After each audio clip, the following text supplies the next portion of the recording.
Hey guys, what is up? Shadolance back for another review. Today I wanted to get done the SG556 Mark II review. I'm actually doing this audio for the second time now, or I guess you could say the third time since this is the second time I'm doing the review, but I'm doing this audio for the second time today because the first time it didn't save for some reason, even though it came out perfectly in Vegas, which was incredibly obnoxious, and I deleted the file, so I had to redo it, so that was a pain in the ass. But anyway, going into the actual review now. This is the SG556 Mark II. Damage of 38. Oh, I'm sorry, wrong file. My bad. My bad. That was awkward. Damage of 42. Portability is 62. Rate of fire of 74. Accuracy of 92. Recoil is 62. So I want to say, statistically and performance-wise, this gun is a absolutely fantastic monster. Damage of 42, that is an incredibly high stat, equal to a lot of the NX rare variants that we're seeing. Keep in mind the SOP mod and the Barons models have about a 42, 43 damage, so the damage of 42 is quite high. The portability of 62 is a little bit on the low side. We usually see around a 65 to 67, but it's not bad by any means. It has a massive increase from the SG550 camo, which is only a 55, so we're looking at a 7-point increase from the GP rare variant upgraded.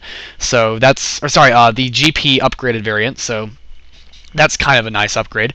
The accuracy of 92 is phenomenally high. That's higher than the L9 series, I do believe, which is about a 91, if I remember correctly. The recoil of 62 is also very low, which is actually even 1 point lower than the Barons M416 and the revised. They both have the same statistics as it is. So we're looking at a lower recoil stat than both of them at 62. The Barons have a 63 each.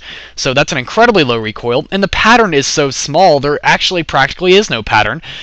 They're just such a, yeah, they're just incredibly small recoil patterns. It just kind of jerks back and forth slightly, but doesn't really move very far. And the first like 5 to 6 shots are perfectly accurate with pretty much no recoil. I even tried putting an extended magazine too and spraying at a wall long distance, and the variation in the bullets was not that large. Outside of scope, the spread is very small for an assault rifle, especially when you're jumping and shooting. It increases spread size very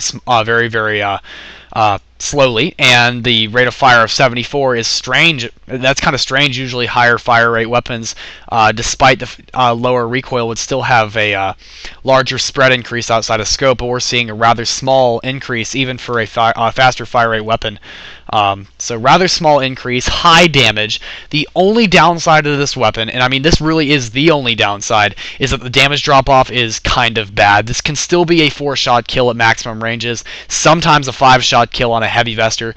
So while if you stay close range, the low recoil, high rate of fire, and huge amount of damage per the assault rifle shot is going to be phenomenal and will dominate your enemies very quickly. You can get massive accolades with this gun, especially if you put on an extended magazine. Speaking of customization, you can put on sights, suppressor, and magazine. It is not compressible, customizable.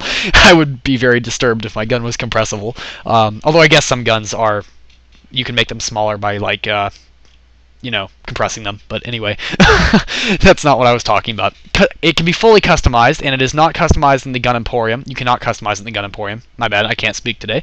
But it is customizable with sight, suppressor, and magazine, as I've said. I would highly suggest an ACOG scope, or if you are planning on using this for base raping, getting in rather close, an iTech scope may be more useful for spraying. The suppressor, that's really up to you. I personally see no use to have one. I kind of like the dubstep sound it makes. A lot of people call this the dubstep gun, the wub wub wub gun, because that's exactly what it sounds like. It sounds like wub wub wub wub wub wub wub when you fire. It sounds really kind of cool. I like it a lot. Magazine. That's kind of your own personal preference. I like to have the extended magazine one when I'm not doing a review on the gun, so I can, you know, get my higher accolades. It's a great gun for long-range accolades because of the high damage. Although the damage drop-off isn't great, it's still about a consistent 34 to 36 damage at maximum range, which is really nice. The ammo capacity, 30 of 90, is typical base stuff, you know. It does have the blue Mark II design that most Mark II guns have. And it's fully automatic. There's no single fire, although you can easily tap this gun given the recoil. Very, very easy to tap. It's actually an incredibly underused weapon. People seem to like the M416 series more, and I will never understand that. I love this weapon so much more than the M416 series. It outclasses the M416 in every possible way, and literally, it's quieter, it's stronger, It doesn't have better damage drop-off, but it has less recoil. The recoil pattern it has is easier to manage. It's just better. there's no reason you should be using that gun, an M416 CQB, over a Mark II variant of this. A lot of people look at the regular SG556 and the GP ones and say, oh, this gun is crap, and that's because the other ones are crap.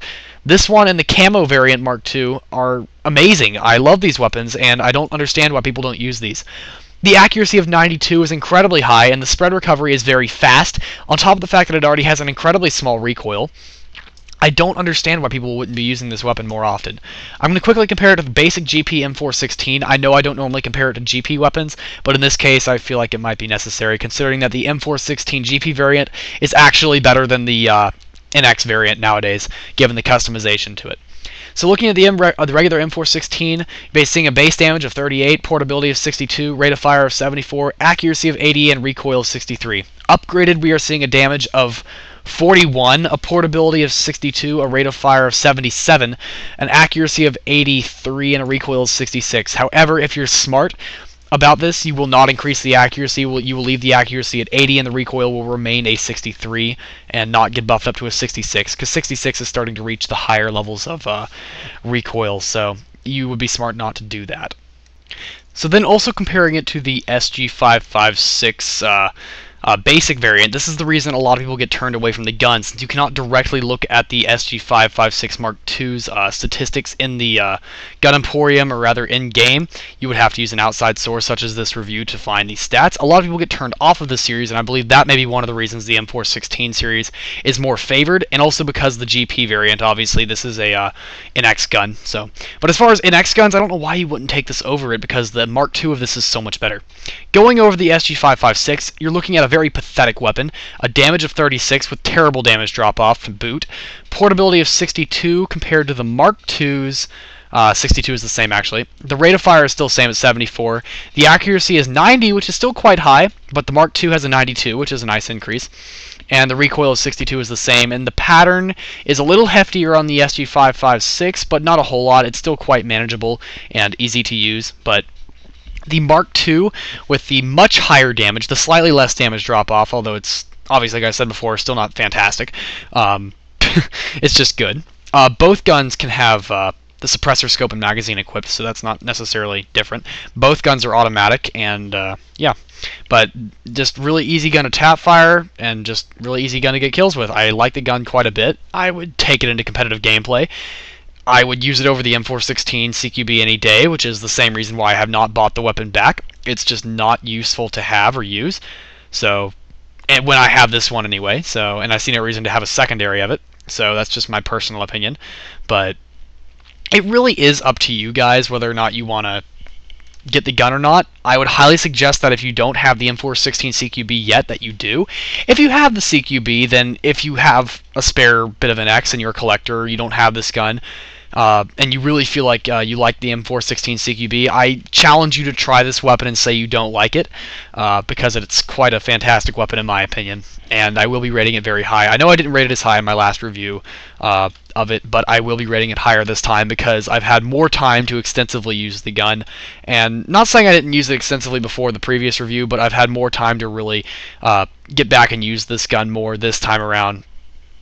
It's just a fantastic weapon. I don't have a whole lot more to say about it. Like I mentioned in a couple of my other reviews, I would like you guys to please, if you can, check out the new CBL site. It's cbl.statdrive.net. StatDrive being spelled STATDRIVE.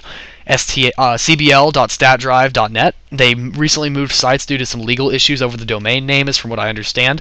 I may be wrong, so if any of CBL admins are watching this, because I know some of them do, please forgive me for that. I'm just going off of what I have heard. So, at any rate, if you guys could go check out their new website. It's not actually new, it's the exact same as the old one, but it is a new domain.